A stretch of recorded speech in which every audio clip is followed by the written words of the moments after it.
Petugas lalu lintas wilayah Jakarta Utara dan Suku Dinas Perhubungan Jakarta Utara melakukan uji coba ganjil genap perdana di Jalan RE Marta Dinata, Tanjung Priok, Jakarta Utara, Senin pagi. Petugas menghimbau pengendara yang akan melintasi mencari jalan alternatif lain.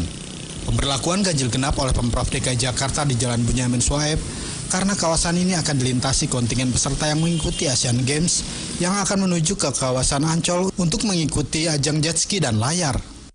Sementara itu, Wakil Kepala Dinas Perhubungan DKI Jakarta Sigit Wijatmoko mengatakan pihaknya akan terus melakukan sosialisasi selama 1 pekan ke depan. Lebih lanjut, dirinya mengatakan akan melakukan evaluasi pada pekan depan terkait perluasan ganjil genap. Nanti setelah 1 minggu kita akan melakukan evaluasi, termasuk juga bagaimana pengalihan kendaraan yang tetap melintas tidak sesuai dengan waktunya atau format waktunya. Artinya kan pelanggaran dalam bentuk sanksi tilang baru dilaksanakan pertanggal 1 Agustus 2018. Pihaknya pun berharap agar adanya kesadaran bagi masyarakat untuk mentaati peraturan perluasan ganjil genap yang akan diterapkan mulai 1 Agustus 2018 mendatang. Ganjil genap akan efektif diberlakukan tanggal 1 Agustus 2018 guna mendukung kelancaran lalu lintas Asian Games. Herlin San, Joko Puji, Jak TV.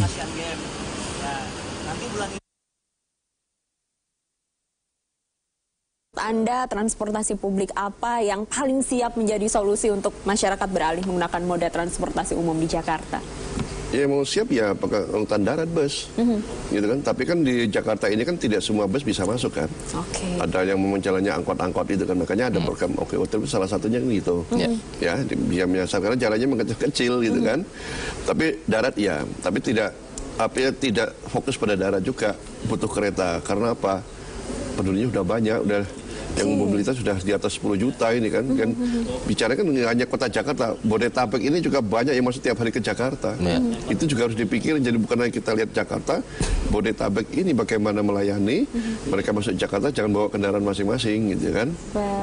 Jadi ini harus jadi perhatian dan dipikirkan sebenarnya ya solusinya seperti apa.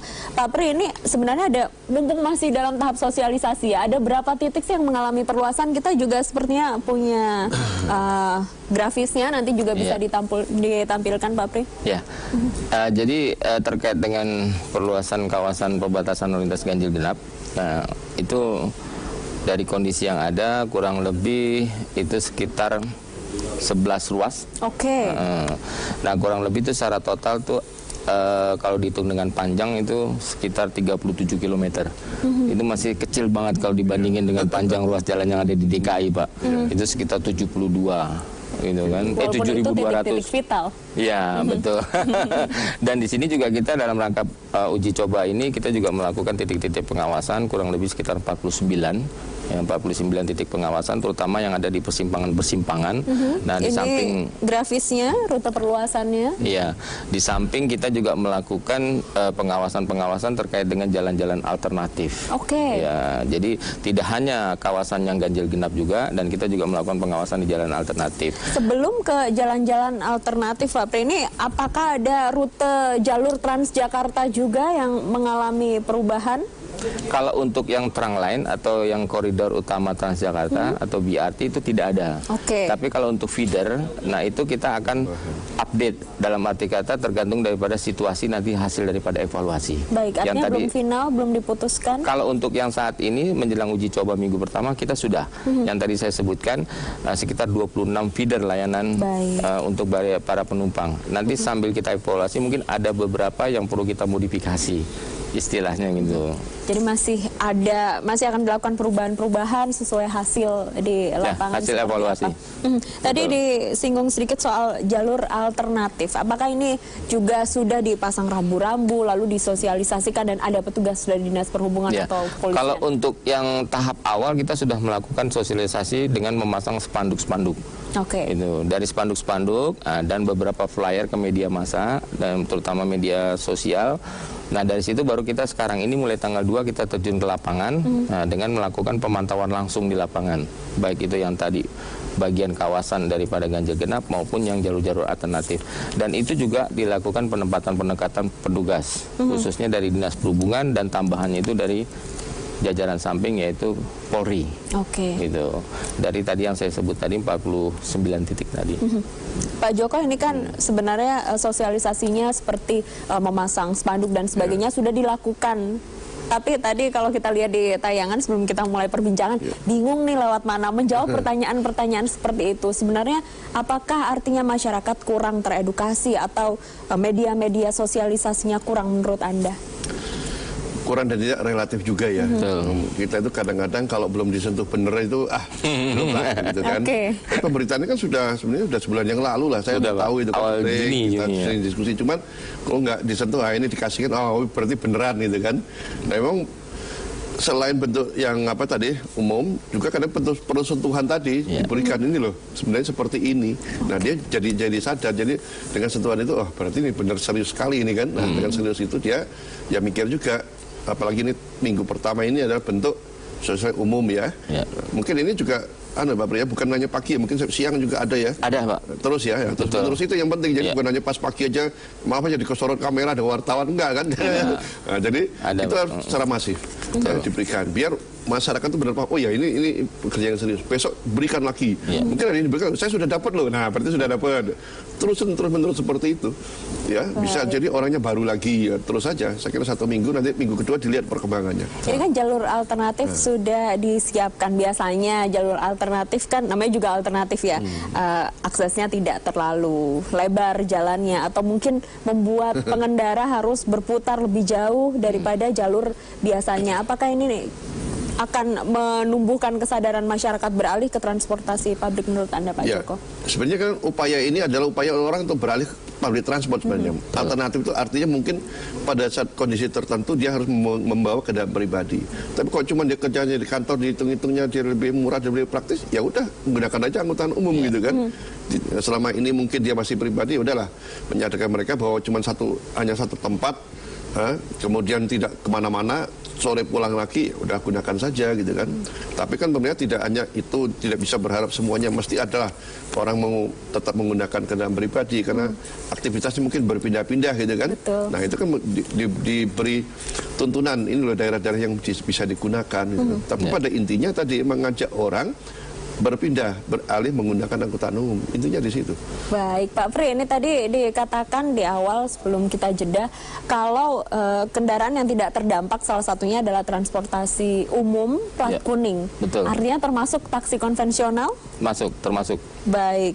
Nah, tapi di lapangan banyak sekali masih ada taksi online. Artinya ketika tidak ada ganjil genap, ini nomornya tidak sesuai, ini akan ikut terkena sanksi ya. Betul. Nah, Pak Joko, ini momentum juga sebenarnya untuk taksi online, kendaraan roda 4 memasang plat kuning yang selama ini menjadi polemik. Menurut Anda, apakah ini bisa menjadi momentum juga?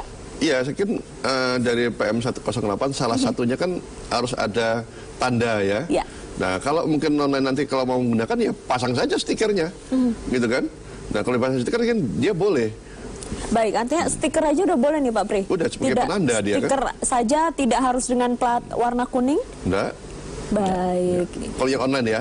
Online. Nah, tapi selama ini kan nggak mau stiker dia kan? Betul. Nah, sekarang secara tidak langsung kalau dia mau ikut aturan pasang stiker gitu kan? Oke, apakah ini juga sudah disinggung untuk sosialisasi sekalian, maksudnya biar ya siapa tahu membuat masyarakat beralih ke transportasi publik. Tapi jadi kalau untuk minggu pertama ini kita belum ya.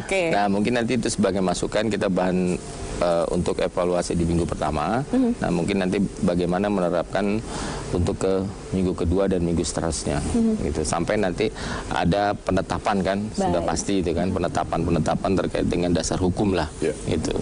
Ini Gubernur DKI Jakarta Pak Anies Baswedan berharap agar masyarakat juga memberikan masukan ya terkait dari uji coba ini. Apakah dari masukan ini akan berdampak signifikan terhadap keputusan yang akan diambil oleh Dinas Perhubungan khususnya?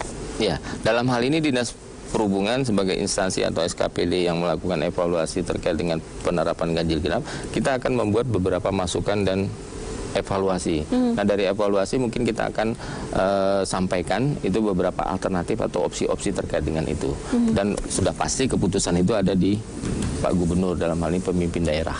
Gitu. Kapan sebenarnya ini urgensinya akan dilakukan penetapan? Ya kalau melihat daripada jadwal rencana pelaksanaan kami, itu yang rencananya tanggal 1 Agustus kita mulai penerapan. Nah paling tidak 1 minggu itu kita sudah membuat draft atau konsep terkait dengan pergub itu terkait dengan pembatasan lalu lintas kawasan ganjil genap. Nah di situ baru nanti sambil kita evaluasi, sambil kita menyampaikan beberapa opsi dan alternatif pilihan. Nah sebelum ditetapkan. Gitu. Pak Joko, Jakarta, Indonesia tentu berbeda dari Cina, termasuk kesadaran masyarakat, kesiapan transportasi publik.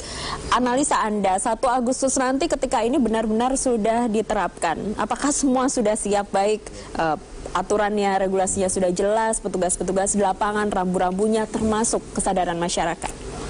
Siap tidak siap yang harus siap, gitu ya. Artinya tadi Pak Pri sudah katakan akan disiapkan pergubnya dan sebagainya.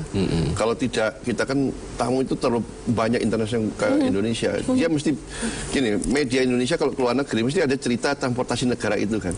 Nah, sama nanti dia pulang dia cerita transportasi Indonesia seperti apa gitu. Jangan ceritanya buruk gitu kan. Biasanya kalau dari Indonesia ke negara lain transportasi publiknya bagus. Ada kesan-kesan bagus. Kan begitu kan. Artinya pengertiannya bagus. Dan itu ketika itu juga menarik orang-orang sana akan ke Indonesia juga kan. Kita bicara setelah Asian Games apa gitu kan. Nah harapannya tadi saya bilang setelah Asian Games tetap berlanjut. Oh ternyata benar. Kalau benar kan berarti nilai positif buat Indonesia untuk Jakarta. Tapi kalau saya bilang bukan hanya Jakarta, kok ini bagus juga bisa ditiru di daerah-daerah lainnya juga gitu loh. Oh ternyata bisa. Itu harapannya. Menurut Anda apa urgensinya ini dilakukan setelah Asian Games tetap dilakukan, atau ya sebatas Asian Games saja lah, 15 jam loh? Saya pikir ini tadi kita bicarakan selain kemacetan dan sebagainya, bicara kualitas udara juga gitu kan. Nah ini menjadi tahapan penting juga bagaimana kita kesempatan untuk menata transportasi kita, termasuk transportasi umum juga gitu kan. Kalau tidak seperti ini biasanya kita nggak punya momen yang cukup bagus.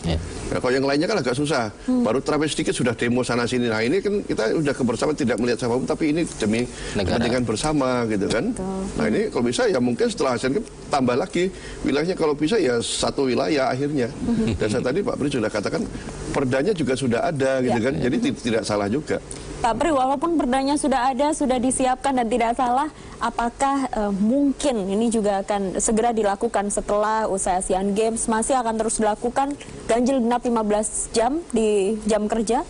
Ya, jadi untuk beberapa ruas yang kita terapkan, ini nanti dalam minggu ketiga lah baru kita bisa bicara ya.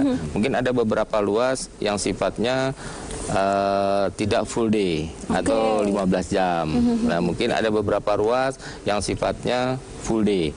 Nah itu nanti minggu ketiga lah baru kita bisa sampaikan. Karena ini kan kita belum bisa dalam satu hari ini mengambil suatu hipotesis atau kesimpulan terkait dengan perilaku atau kinerja daripada lalu lintas. Oke. Gitu.